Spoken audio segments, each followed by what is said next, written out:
el programa para la familia.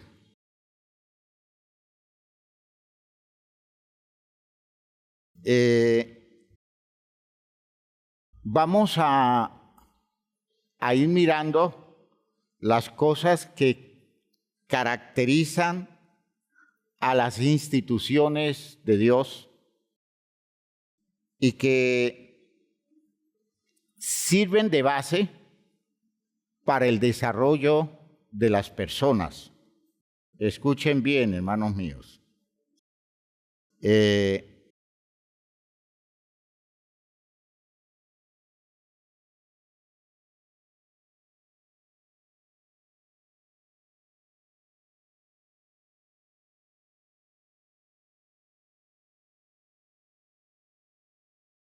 Las razones de las instituciones de Dios es doble, ¿no? Son dos cosas. Diríamos que las instituciones de Dios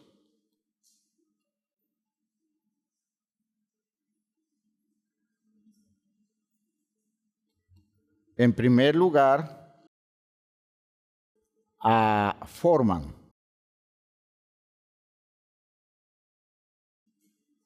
¿sí? Esa es una razón fundamental de las instituciones de Dios. Entonces, ¿cómo hace la formación las instituciones de Dios? Mediante un proceso doble que nosotros definimos, hablando, por ejemplo, de la familia y aplicable a todos, mediante la crianza y mediante la educación. ¿Sí? Crianza y educación.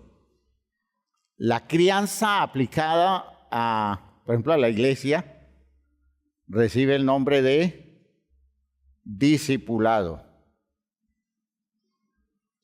Discipulado. Cuando la iglesia cría, cuando está criando, discipula. ¿Me oyeron? Es distinto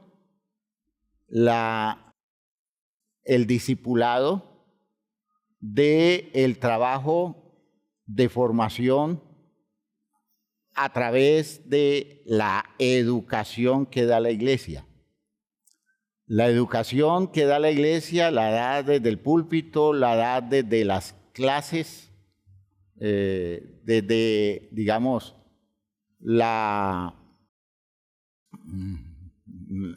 instrucciones en los seminarios y todo eso es educación. Pero la crianza es un discipulado. Hay gente que llega a la iglesia y nunca asimila un discipulado, primero porque no le gusta y segundo a veces porque no hay quien lo haga. ¿Sí?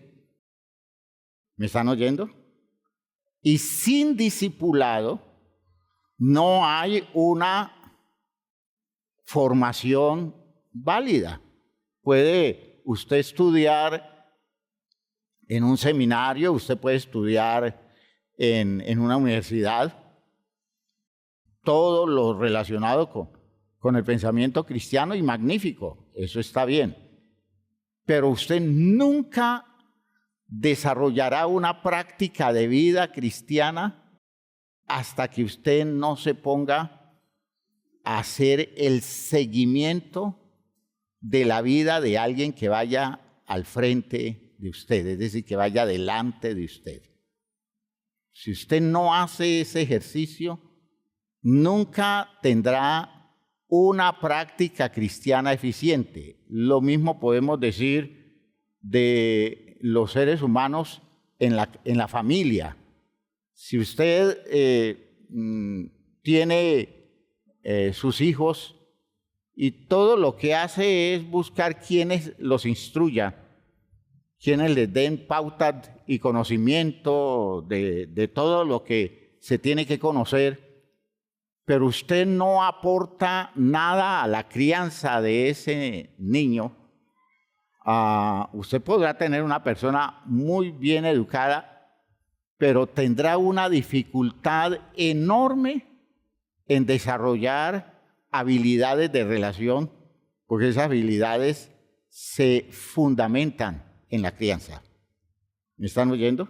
Esas habilidades se desarrollan en la crianza. Hay gente que no recibió crianza y por tanto es muy torpe a nivel relacional. Muy torpe. ¿Ya? Y aprende a relacionarse a los machetazos, porque pues se vio obligado a hacerlo, pero no tuvo quien instruyera, quien diera fundamentos a ese proceso de relaciones básicas.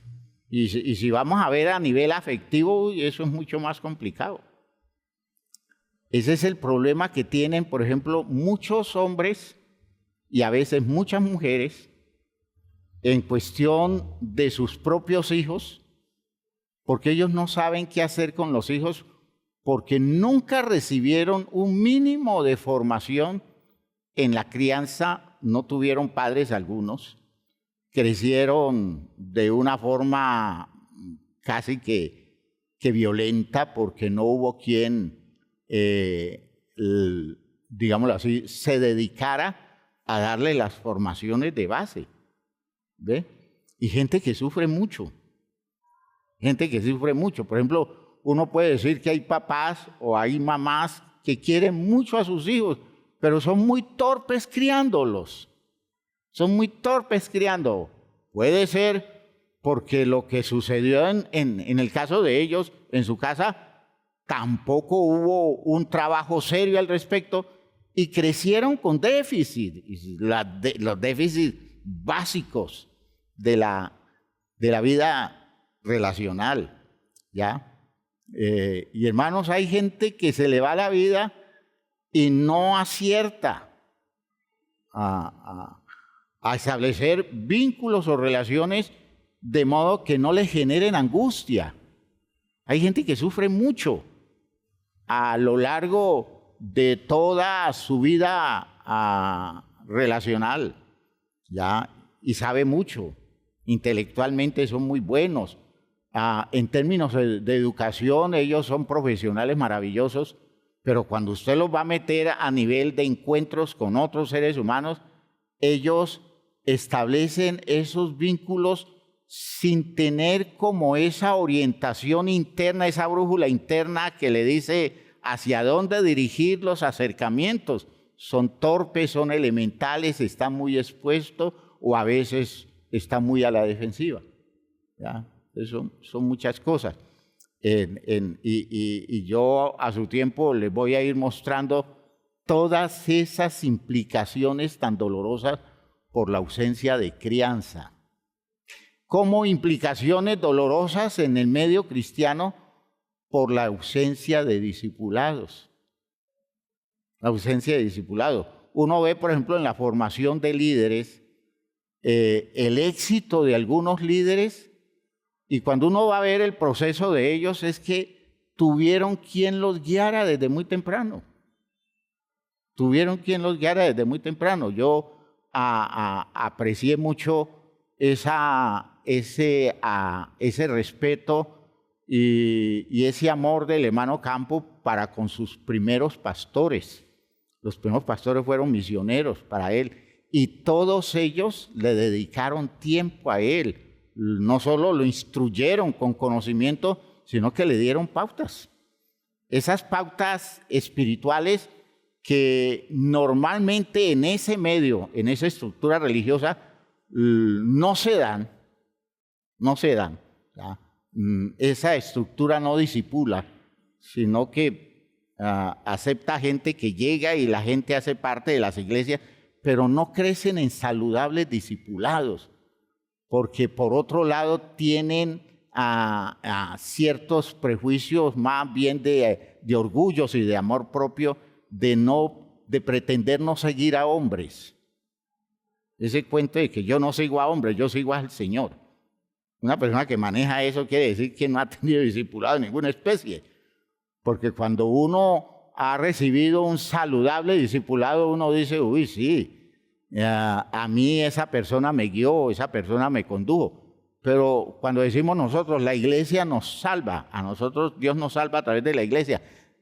Hay gente que pega el grito en otras estructuras y dice, es que la iglesia nos salva.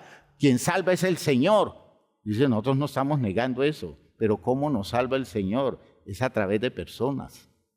Pero eso lo decimos porque estamos tratando de fortalecer el discipulado como tal. Que la gente aprenda a seguir. Que no se las dé de sabiondos cuando no saben nada y que aprendan el ABC del proceso cristiano a través del seguimiento de líderes válidos. ¿Ya?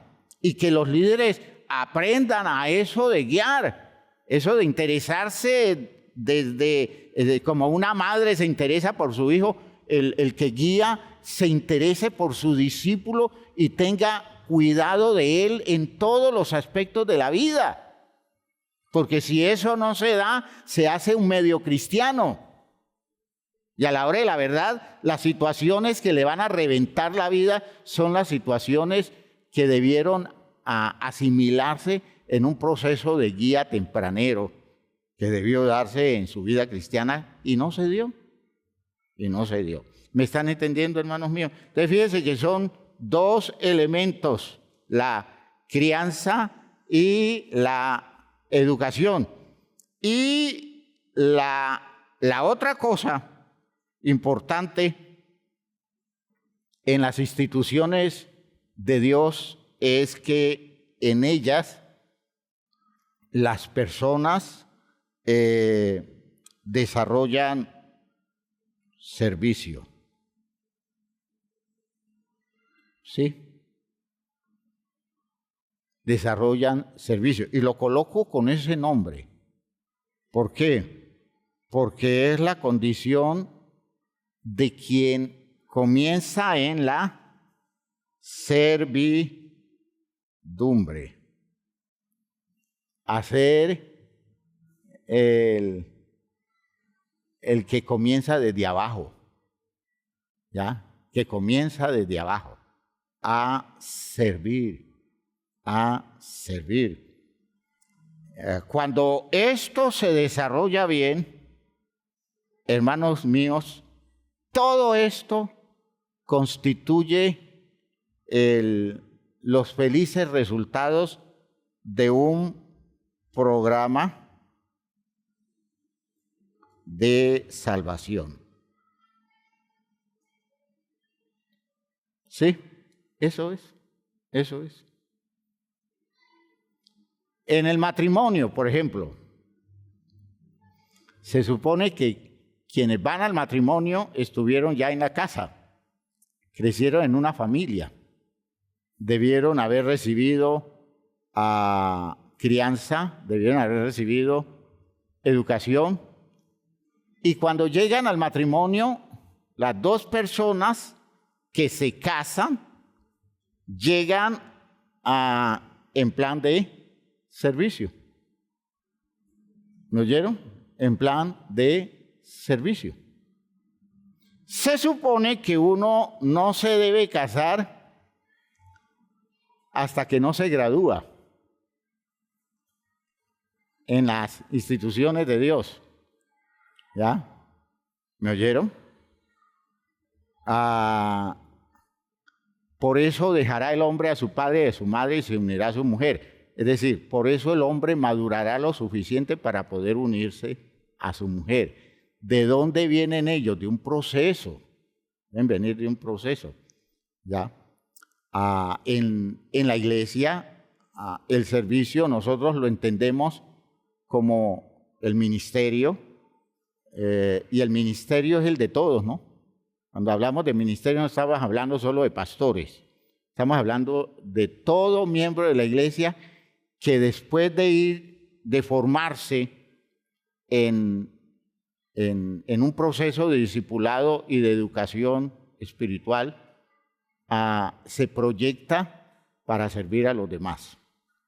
¿ya? Se proyecta para servir a los demás. Y hermanos míos, eso es grandioso. Si eso se cumpliera, los resultados serían escandalosos.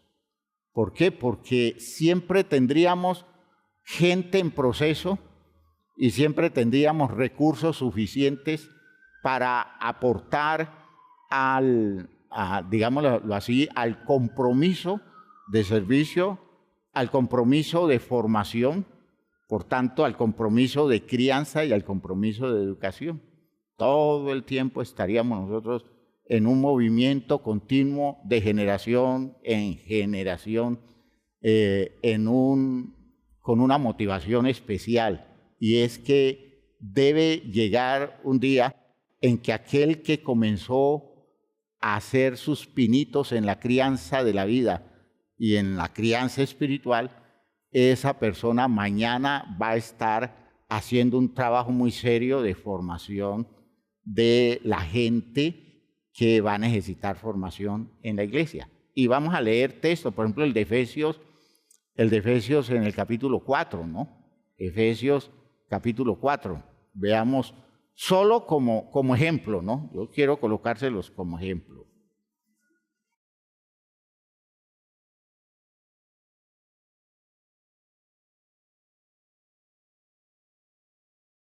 Es que, hermanos míos, lo de Dios es muy práctico.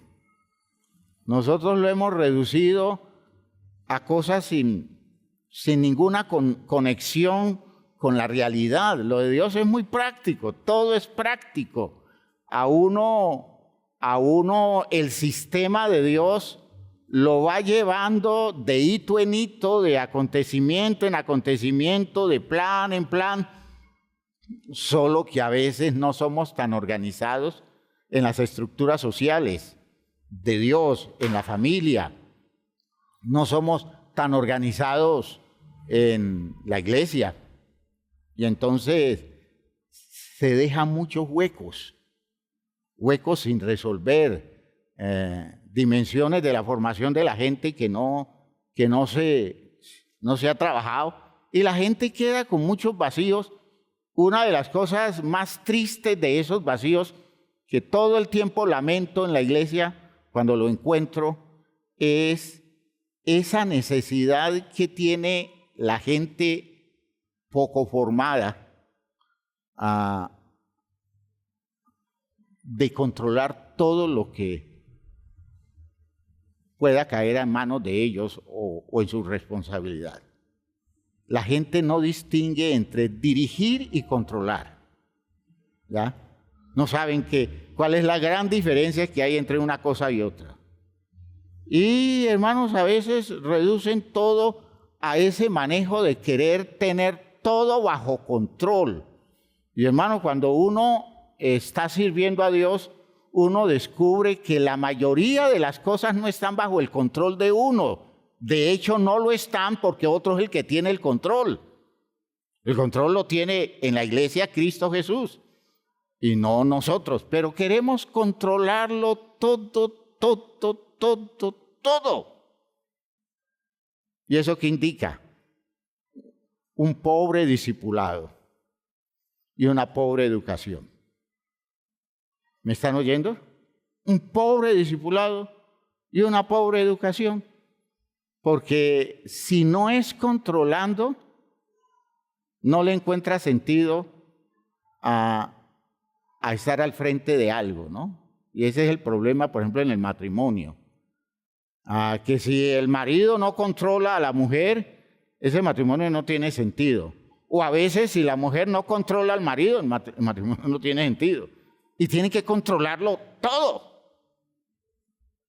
De otra forma no se siente segura la persona. ¿Qué indica eso?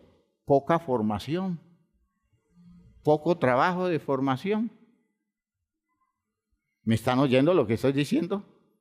¿Cuánta gente controladora conoce usted? ¿Cuánta gente controladora conoce usted? Bueno, usted me dice, sí, conozco alguno, y otro que todo el tiempo lo veo cuando me miro al espejo. porque muchos de nosotros no hemos podido superar esa etapa. No la hemos podido superar, ¿ya?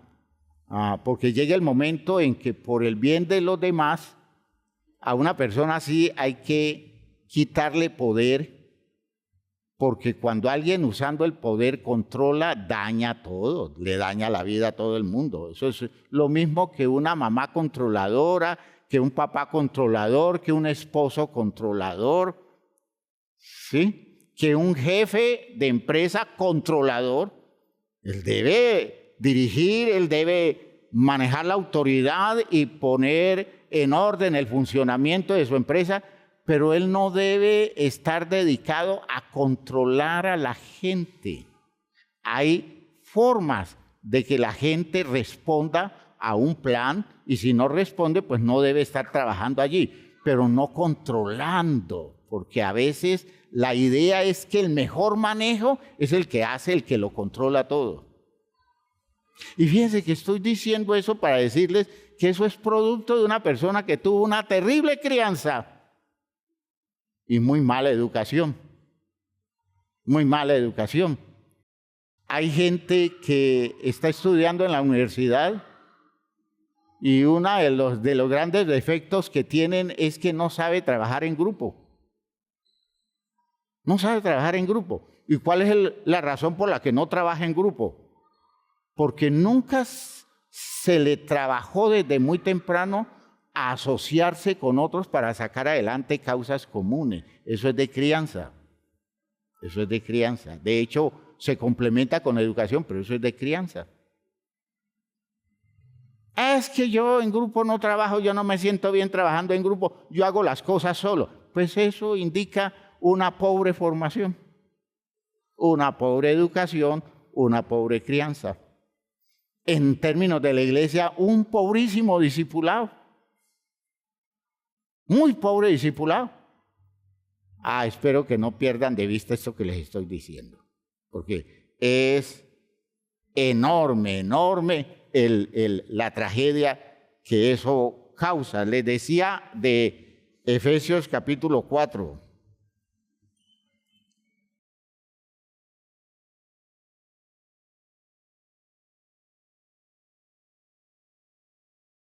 Dice en el versículo 11, y él mismo constituyó, hablando de la iglesia, a unos apóstoles, a otros profetas, a otros evangelistas, a otros pastores y maestros, a fin de perfeccionar, miren ustedes, esta es formación, perfeccionar a los santos, ¿para qué? Para la obra del servicio, para la obra del ministerio, para la edificación, la construcción de la estructura social que se llama cuerpo de Cristo, que es la iglesia.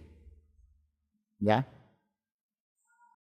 Es necesario educarlos, es necesario criarlos y por tanto hay ministerios especiales para eso. Por tanto, la iglesia está muy ordenada de parte de Dios en Cristo. El trabajo de Jesucristo es de ordenamiento total del sistema de la iglesia. Solo que nosotros lo desordenamos porque, hermanos, además de que somos anárquicos, funcionamos al antojo nuestro, no tenemos escuelas, no tenemos escuela. ¿Y qué significa tener escuela? Haber aprendido a seguir a través de un sistema en el cual somos criados y educados. Eso es tener escuela, ¿ya? Y hay gente que no es de escuela, hay gente que surge a la bulla de los tarros, hay gente que aparece así, espontáneos, y la iglesia no es así, porque la iglesia está establecida en orden, está establecida en estructura ordenada. La familia no debe ser así, ¿ya? El matrimonio no debe ser así. Todo debe ser ordenado. Por eso, cuando hablamos de las instituciones de Dios, nosotros estamos hablando de de estructuras. Esas son las características de la institución divina. La primera es que tiene una jerarquía definida. Todo está ordenado. Si tenemos una institución de Dios, la institución de Dios solo funciona eficazmente si se ordena. Porque si no se ordena, hermanos, no da fruto. No da fruto. Escuchen. Si su estructura familiar no se ordena como debe ser en un ordenamiento jerárquico serio, bien establecido según la voluntad de Dios, hermanos, eso no da fruto. Porque por otro lado, el fruto que da se difumina y al final se vuelve estéril. Las familias se vuelven estériles. ¿Por qué? Porque nada hay que los cohesione y permita que todos se muevan en función de algo en concreto. ¿Por qué? Porque no hay orden. Y si no hay orden, nunca va a haber frutos. Recuerden lo que les he dicho siempre de la idea de Génesis 1. La idea de Génesis 1 es el principio de esto, es el fundamento de esto. Lo primero que hace Dios antes de crear, de dar origen a todas las criaturas, lo primero que hace Dios es ordenar el sistema. Primero ordena y luego, después de ordenar, aparecen las criaturas. En un mundo desordenado, vacío y en tinieblas, nunca hubiera aparecido una criatura tan desarrollada como un ser humano. Se necesitó que la estructura del mundo estuviera jerarquizada, estuviera ordenada, y todo permitió, a través del orden, permitió que en algún momento en el mundo se produjera la vida. Y producida la vida comenzó a reproducirse y comenzó a diversificarse, pero todo a partir de un orden. Eso no es una cosa que se da, apareció y se sostuvo. Para sostenerse, porque yo creo que intentos de vida debieron darse durante mucho tiempo en el mundo, pero nunca hubo condiciones para sostenerlo. Se necesitó un ordenamiento de todo, incluyendo el clima. Todo debió ordenarse. El sistema de las estaciones, el sistema del cambio rotativo, del tiempo, la noche, el día, del cambio de las condiciones físicas de la Tierra en una periodicidad que se repitiera continuamente, dando garantías a la vida para poder ir encontrando soluciones de sobrevivencia a través de la regularidad. Eso es orden. Si ese orden no está, la vida no se da. La vida no se desarrolla. Entiéndanme, hermanos míos. Primero es el orden. Primero es el orden. Antes que las cosas que vienen como consecuencia.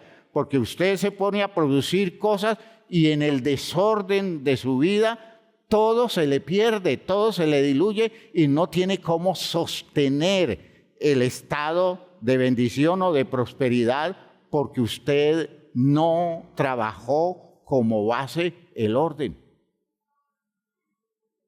El orden en su casa, el orden en su vida, el orden en su empresa, en todo, en todo. Y hermanos, eso obliga a que una institución donde Dios está formando gente se defina por su ordenamiento, y eso tiene que ver con una jerarquía definida. Decimos que sin orden se desvirtúa la institución y la jerarquía está presidida de las instituciones de Dios. La jerarquía está presidida ¿por quién? Por Dios. ¿Y está presidida por quién? Por Cristo, ¿ya? Dios y Cristo presiden todas las estructuras de las instituciones creadas por Dios. Siempre en las jerarquías está primero Dios y luego Cristo, y luego sigue el resto del orden, en cualquier institución divina, como en el país, las instituciones del Estado, todo está en cabeza, por ejemplo, del Ejecutivo, lo que tiene que ver con el Ejecutivo, todo está en cabeza del presidente. Y si usted va a un CAI o va a una inspección de policía, usted encuentra una estructura, un organigrama con estructura jerarquizada, establecida en cabeza del presidente de la República. ¿Por qué? Porque todo está presidido por él en el sistema, y eso es un orden. Si ese orden se pierde, hermanos míos, el caos, las consecuencias tristes de eso son muchas, y eso es una de las razones del subdesarrollo. Los pueblos más desordenados son los pueblos más subdesarrollados, porque no tienen cómo desarrollarse. Los pueblos desarrollados tienen la capacidad para mantener el orden, un orden que se ha sostenido vigente por siglos en muchos casos, y está respetado y está entendido de manera válida por todos los miembros de esa sociedad. ¿Ya? De allí que la tragedia del mundo actual es ese afán que tienen de romper con el orden. Están tratando de romper con el orden. Por ejemplo, a los muchachos hoy se les dice que ellos no tienen por qué someterse a la autoridad de los mayores, que ellos son personas con más capacidades que los mayores y que por tanto ellos deben decidir por ellos mismos sin tomar en cuenta el consejo de sus mayores. ¿Y por qué se facilita que eso tenga resultados? Porque ha habido un déficit de crianza. La crianza fracasó, y fracasó porque papá y mamá son un par de irresponsables dedicados a muchas cosas y nunca dedicando el tiempo suficiente para producir el impacto en las nuevas generaciones que se sostenga por el resto de la vida de ellos, de modo que cuando lleguen mensajes como estos no calen y no suceda como está sucediendo, que los muchachos eso lo están asimilando como lo más normal, porque lo que más quieren es soltarse del manejo de autoridad y del ordenamiento de la vida que se da de los padres. Quieren desprenderse de todo eso, y claro, el sistema está estimulando eso en ellos, porque si nos desordenan acá abajo, nos controlan más fácil. ¿Me están oyendo? Eso no lo están haciendo gratis. Eso no lo están haciendo simplemente porque quieren voltear todo. Lo que quieren es generar tal nivel de desorden que las gentes más pobres, más necesitadas, las personas que están abajo, bajo el poder de los que están arriba, nunca tengan oportunidad de organizarse para defender sus posibilidades en la vida. Recuerden el conocido dicho de divide y reinarás. Divide y reinarás. Y eso es lo que están haciendo. Y sistemáticamente lo están haciendo. Por eso las familias están en crisis.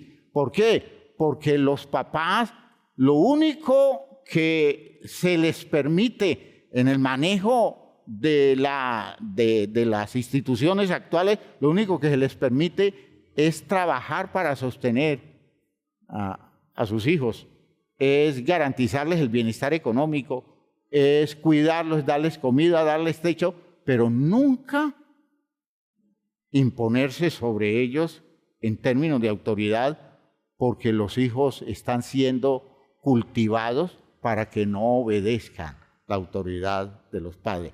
A los papás se les quitó toda la dignidad que originalmente tenían y nosotros estamos aceptando pasivamente todo eso cuando debiéramos, hermanos míos, reaccionar y decir, no, reorganicémonos y generemos nuevamente el orden y coloquemos dentro de las pautas claras de los principios bíblicos el funcionamiento de nuestras casas, porque nuestros hijos están viviendo de una forma absurda y se están perdiendo las grandes oportunidades de la vida, porque como no tienen cabeza, no hay nada arriba de ellos y no se someten a nada, están haciendo de la vida una tragedia que los va a llevar a perder esa vida tempraneramente y la sociedad nuestra no va a tener futuro. ¿Está quedando claro lo que estoy diciendo? Las estructuras de Dios, las instituciones de Dios están jerarquizadas y esa jerarquía hay que defenderla, hay que lucharla, porque en esa jerarquía está la estabilidad hacia el futuro de esas instituciones y el bienestar de las personas que crecen bajo su sombra. ¿Ha quedado claro? ¿Sí tiene sentido eso? Muy bien. Entonces, hermanos, decimos que en esto se presupone la soberanía de Dios. Nosotros los cristianos aceptamos el señorío de Jesucristo. ¿Ya? Solo aceptamos ¿qué? El señorío de Jesús. ¿Por qué? Porque de otra forma estaríamos promoviendo el desorden. Si hay otros señores los cuales aceptamos en relación con nuestra vida, estamos creando la anarquía en nuestro mundo relacional. Pero si nosotros asumimos que solo hay un Dios, aleluya, un Dios que es sobre todos, primera cosa, un Dios que es por todos, está a favor de todos, y es un Dios, ¿cómo? Que está en todos. Es decir, un Dios que nos vincula a todos bajo su sombra. Eso ya es el primer elemento de orden. ¿Me oyeron? Eso es el primer elemento de orden. Y eso tenemos que asumirlo. En la casa debiéramos colocar el organigrama, o mejor, la estructura jerárquica, y decir, en esta casa, arriba está Dios, debajo de Dios Cristo, y luego el ordenamiento jerárquico del hogar, pero nunca desplazándose del territorio que se somete a Dios y a Cristo. ¿Quedó claro, hermanos míos? La Biblia dice que en el matrimonio el hombre es cabeza de la mujer, pero la Biblia dice que Cristo es cabeza del hombre y la Biblia dice que Dios es cabeza de Cristo. ¿Me han oído? Así lo dice la Biblia. Dios cabeza de Cristo, Cristo cabeza del hombre y el hombre cabeza de la mujer en el matrimonio. Recuerden que eso solo es en el matrimonio. ¿Ya? En la familia, Dios cabeza de Cristo, Cristo cabeza de papá y mamá. Porque en él, la familia, el papá y la mamá tienen igual nivel de autoridad. Por eso Cristo tiene que estar arriba, porque sería un conflicto dos personas con igual autoridad mirando a ver quién somete a quién. Y no es así, sino que yo debo promover la autoridad de ella y ella debe promover la autoridad mía. ¿Sí estoy hablando claro? Todo a la sombra de la autoridad de Cristo. ¿Sí? ¿Me han entendido, hermanos míos?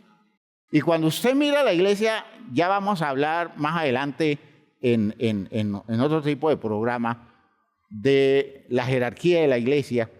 Y la jerarquía de la iglesia es una cosa muy seria.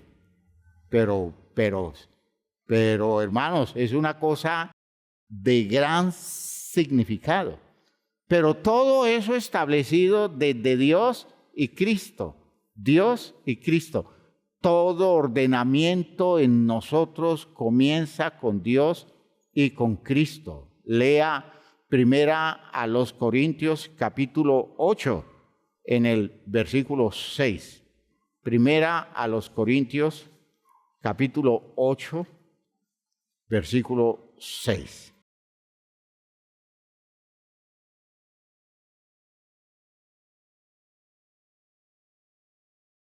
Leo desde el versículo 5. Miren lo que es el desorden en el mundo. Dice, pues aunque haya algunos que se llaman dioses.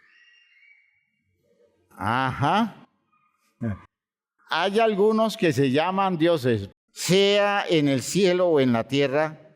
Como hay muchos dioses y muchos señores, para nosotros, sin embargo, solo hay un Dios. ¿Quién es ese Dios?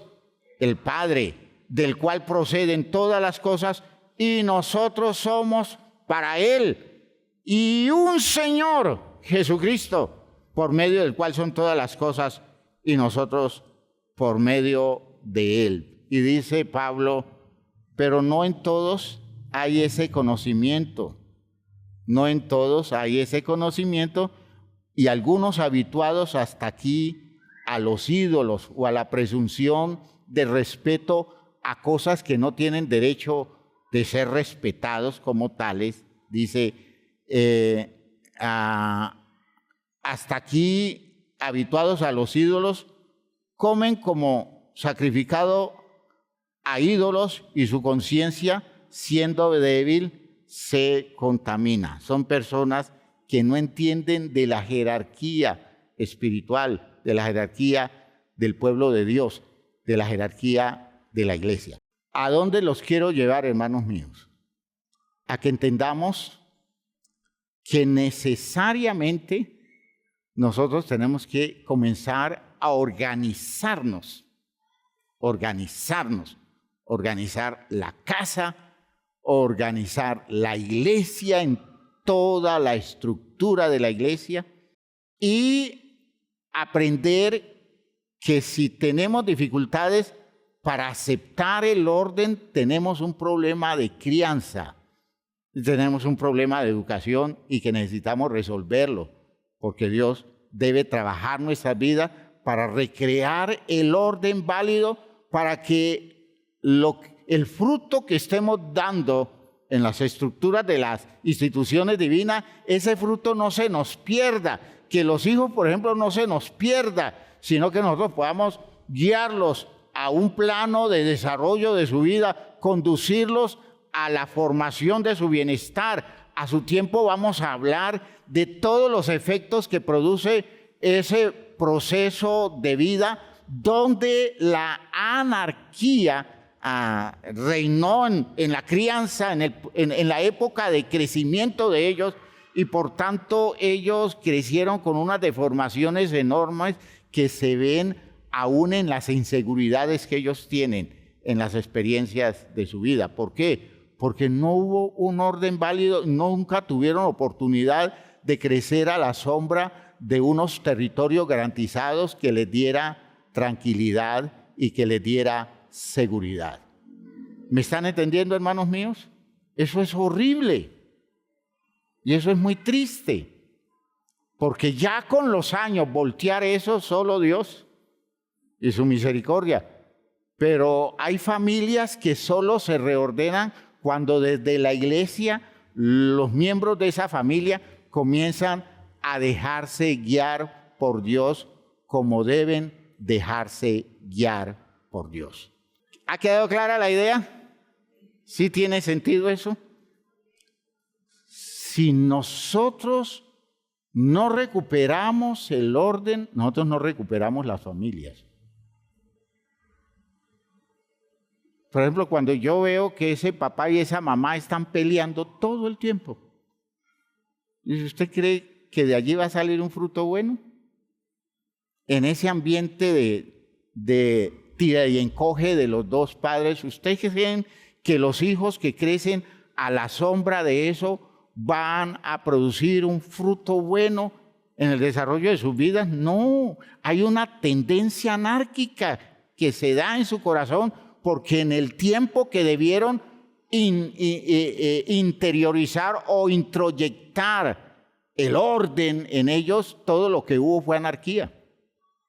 Entonces nunca aceptarán orden alguno y siempre estarán tratando de buscar caminos para prevalecer sobre los otros y nunca tendrán oportunidad de descansar a la sombra de nada porque jamás creen en alguien que pueda estar sobre ellos guiándolos porque nunca entendieron eso en la casa. La crianza que se dio fue anárquica y los resultados se van a ver.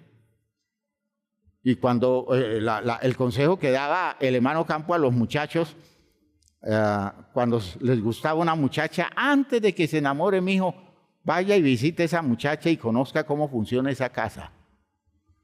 Y hermanos, a veces solo mirando cómo funciona la casa, cómo se manejan las cosas en esa casa, la persona puede prever que en un mañana esa persona de quien está tan interesado va a ser un obstáculo para el orden de la casa porque ha crecido en un ambiente anárquico. Y cuando usted quiere hacer orden, esa persona lo resiste. Esa persona se opone. ¿Por qué? Porque la idea es que no acepta eso. Y entonces es más bien dejar que cada quien funcione a su manera porque le da miedo aceptar el ordenamiento, pues nunca lo ha asimilado como un territorio válido en el que haya crecido su vida. Y a veces yo tengo que decirle a la gente, no se vaya a meter allí usted. No se vaya a meter allí usted porque esta persona tiene que ser trabajada por Dios mucho tiempo o suficiente tiempo para que esa persona se libere de ese desorden que trae. A veces una esposa le dice al esposo, es que usted es todo nené, usted es neneco. ¿Por qué? Es que usted no acepta que la gente funcione a la manera suya, deje que la gente funcione de cualquier manera, que en total cada quien responde por lo suyo. Allá el que se quiera estrellar. Una persona que habla así es una persona muy deformada por la crianza.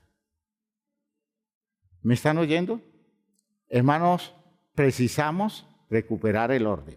Ahora, recuperar el orden no es colocar a alguien al frente a manosearle la vida a los demás.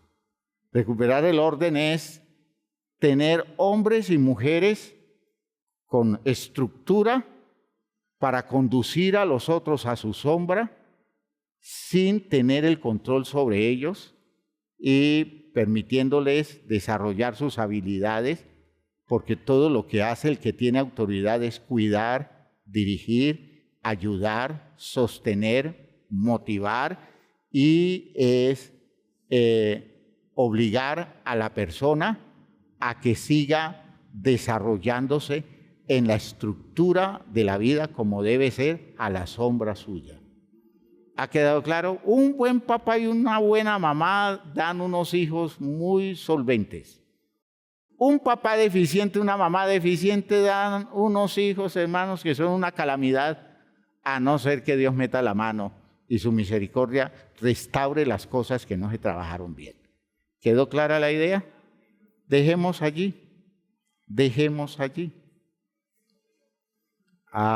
Qué duro es ver toda la deformación que hay en la gente, pero mucha, exageradamente, la gente está deformada, ¿ya? Y uno ha visto a lo largo de los años, tengo mucho tiempo de estar de pastor acá, para ver cómo fracasaron un buen número de papás criando a sus hijos. Y se perdieron los hijos, se perdieron los hogares, se perdieron las familias. Allí como medio se encuentran, pero no tienen nada establecido como sistema, como un ordenamiento válido, como una estructura definida que todos respeten, que todos valoren y todos sigan.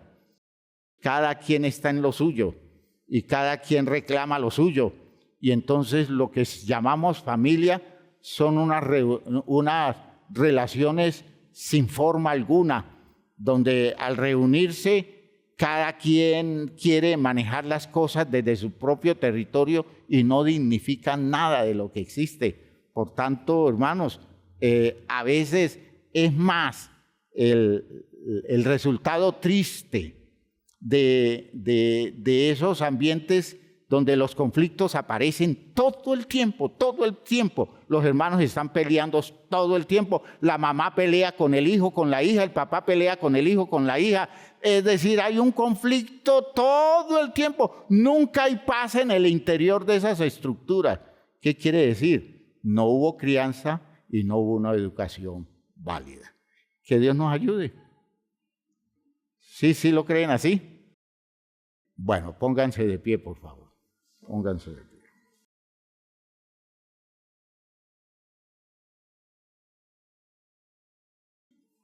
Me da mucho gusto saber que tenemos hermanos en otros lugares, en las iglesias, reunidos en los templos, siguiendo este programa para la familia.